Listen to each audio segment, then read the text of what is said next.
coping skills. And this makes it really, really difficult to get through those emotions. But again, that's how our brain is built. So the key is to really understand this stuff, to educate yourselves, and to know how you respond to your own feelings. So they can come on, feelings can come on very intensely, very fast. They can build up over days, months, years. They are experienced by every single person in the universe. And we can certainly experience one or more than one feeling at a time. And that's really important because sometimes that makes it even more difficult to process and to figure out which feeling comes first and how do I process which feeling. So we also can experience both negative and positive feelings at the same time. And sometimes that can be a blessing because the positive feeling can really help you manage the negative feeling.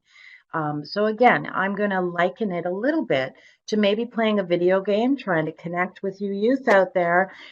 It's about knowing yourself, knowing how you respond to certain situations, and then knowing what to do to manage those feelings in response to that, and come out with a healthy response. Okay, so one of the reasons why it's so important to talk about feelings and to learn about your feelings is that we know that positive feelings management leads to a happier everyday life experience. It helps with your self esteem. It helps with your physical health and well being, your mental health and well being. And it really promotes healthy social relationships and interactions.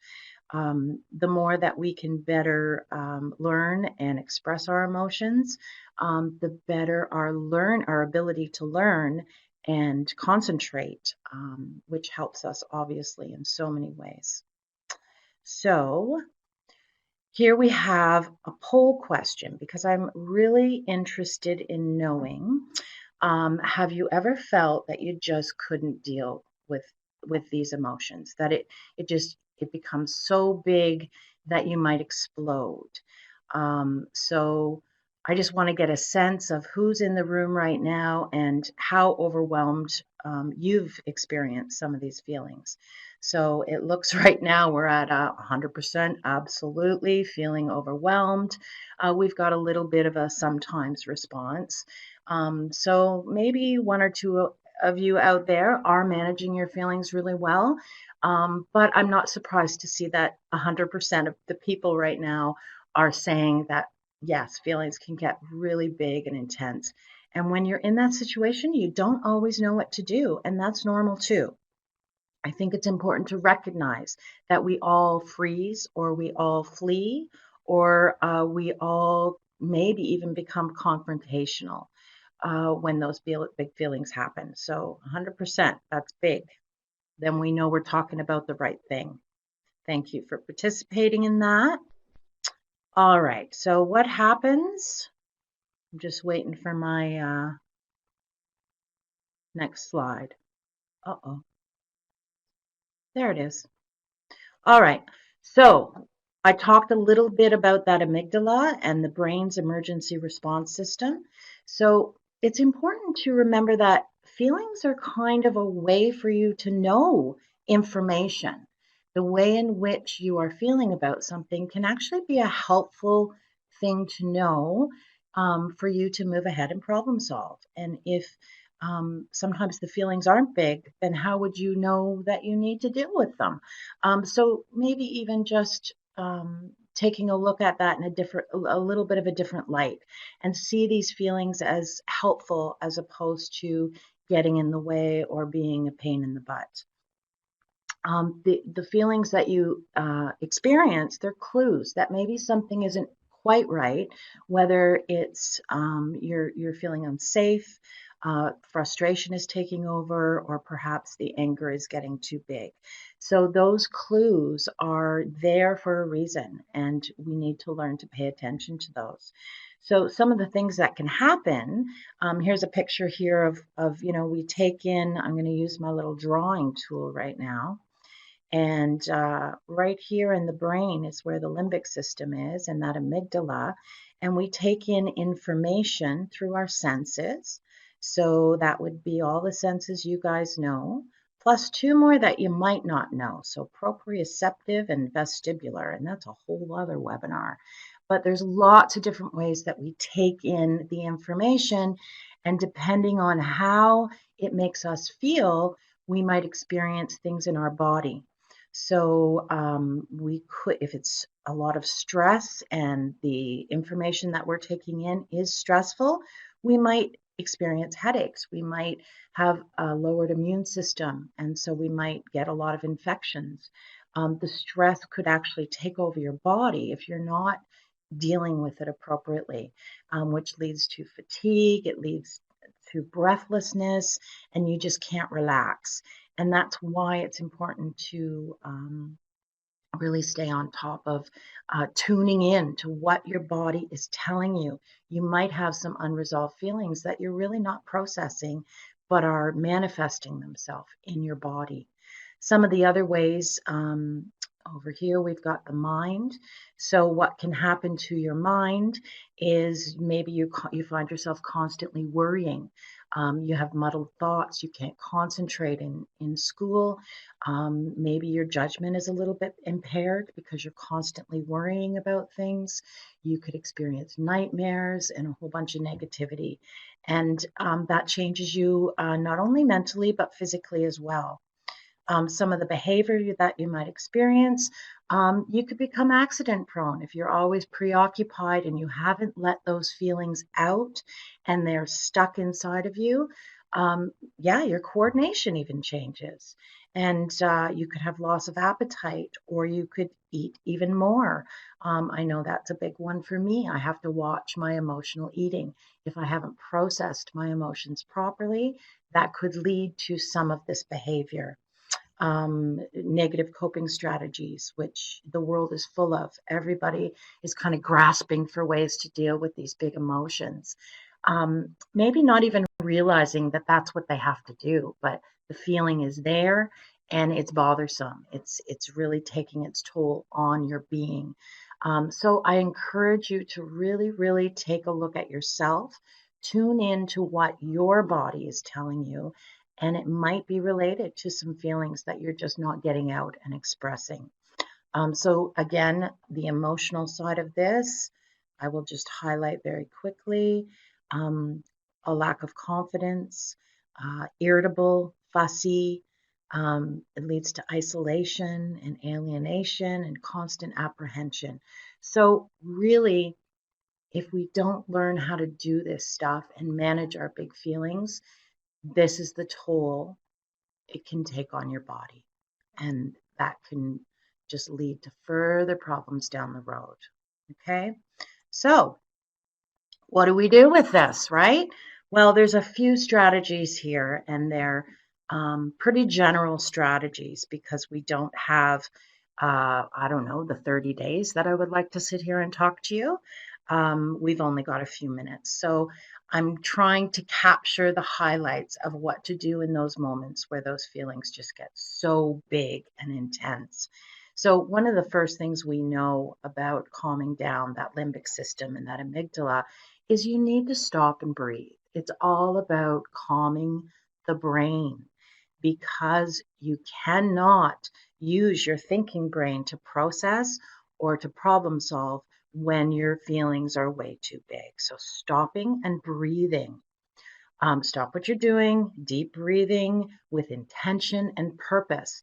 And I encourage you guys to practice breathing before you're in a situation where you need to use this as a calming strategy. So deep breathing comes right from the diaphragm, way, way, way deep. So when you're taking a deep breath in, you should actually feel your stomach rise because you're taking it in all the way down and it's not just in your lungs. And that really can do a lot of things physically too, because it's delivering much needed oxygen and a lot of those chemicals that are going on, the cortisol, the hormones that come with stress and worry and big feelings. The breathing actually counteracts that and really helps. So the second thing I would suggest is to neutralize the situation. So if you can keep your sense of humor when feelings get big, that's one of my best strategies.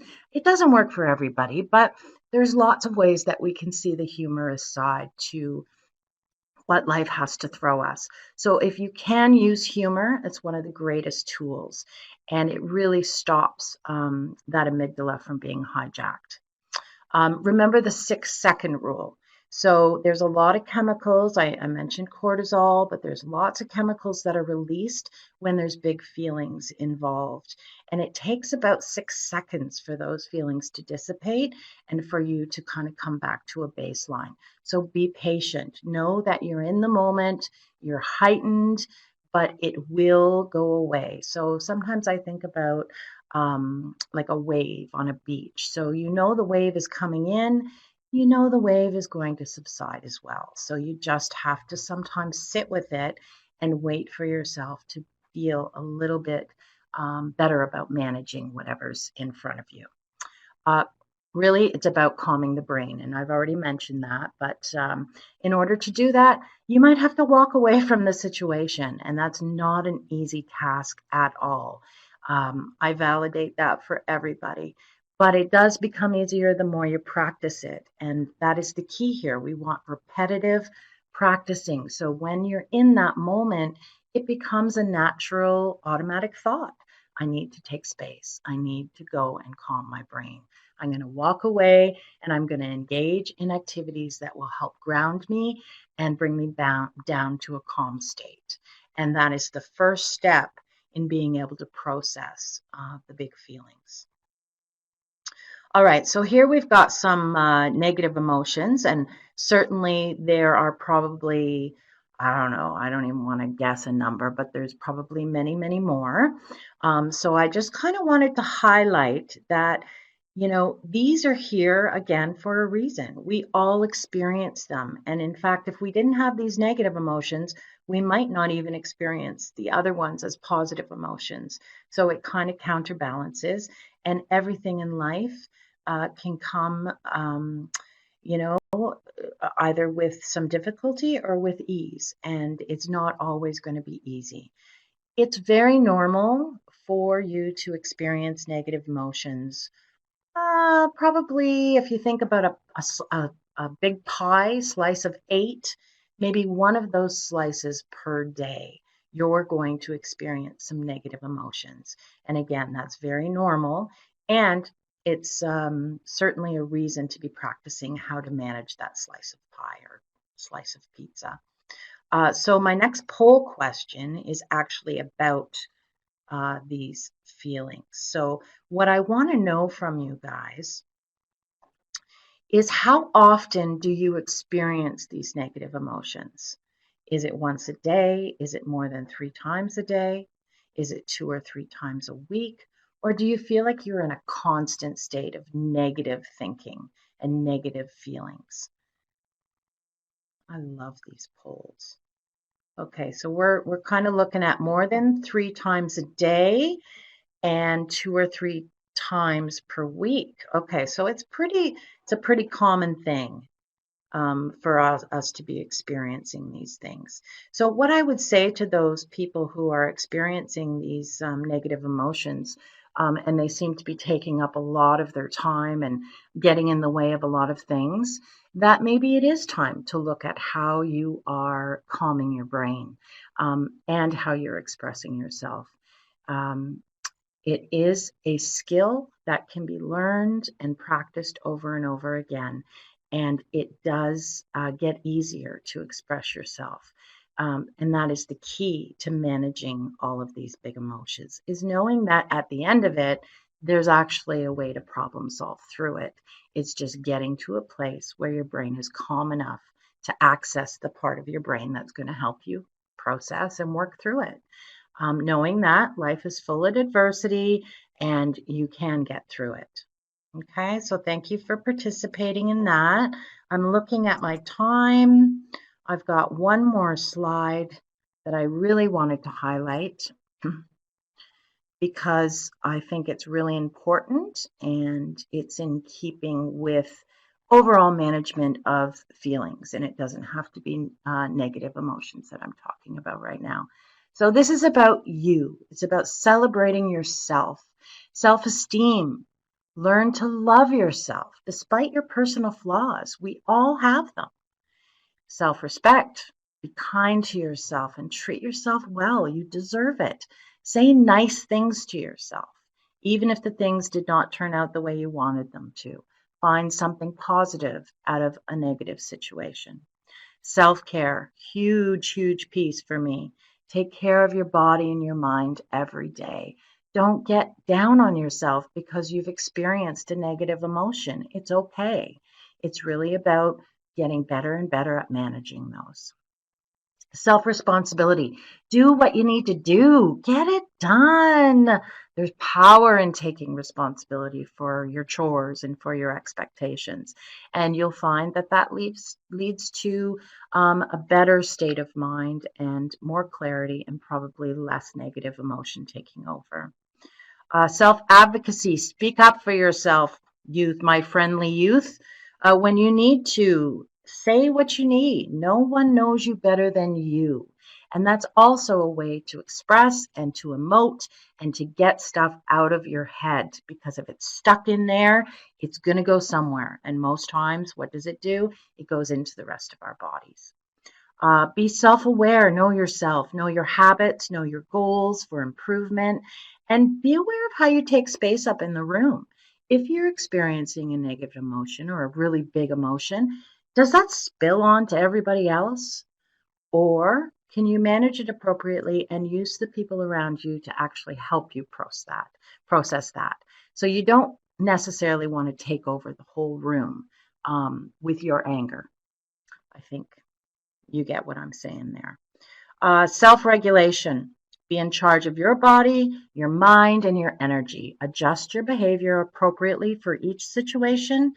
And remember that you're in control of you.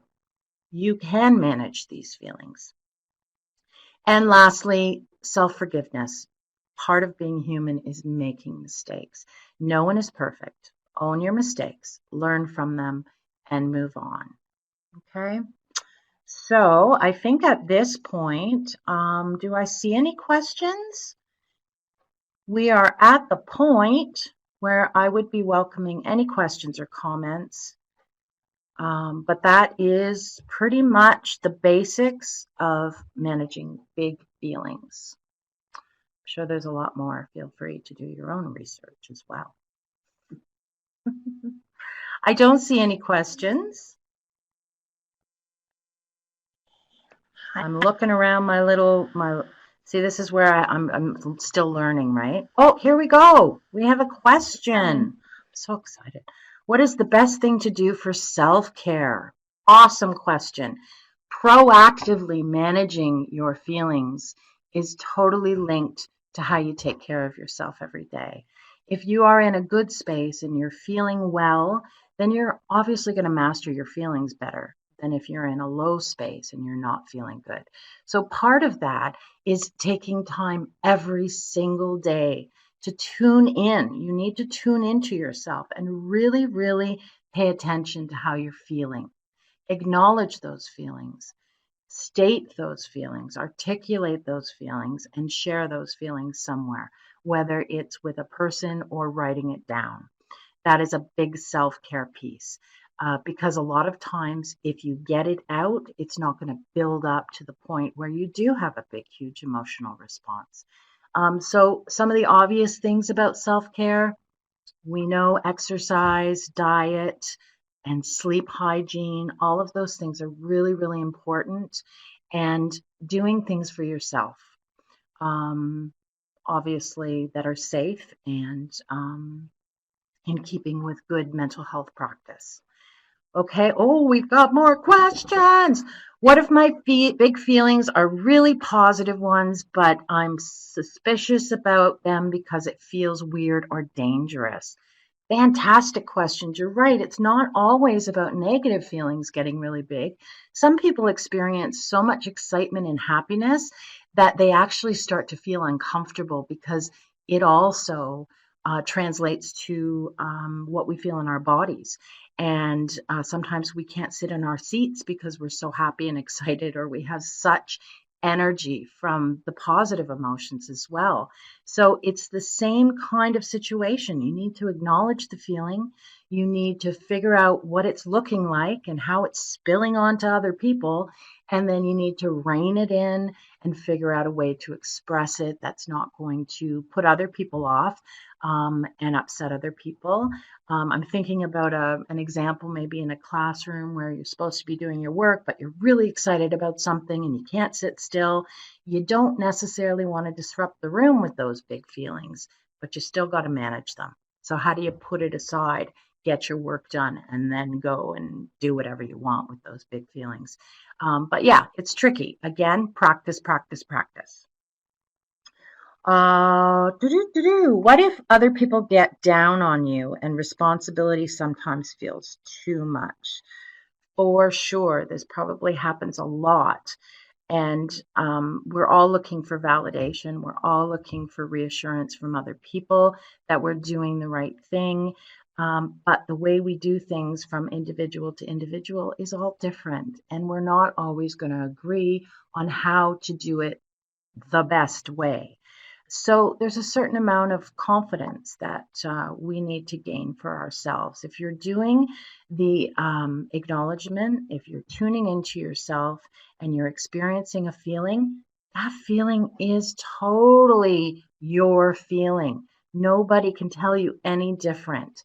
You own that feeling.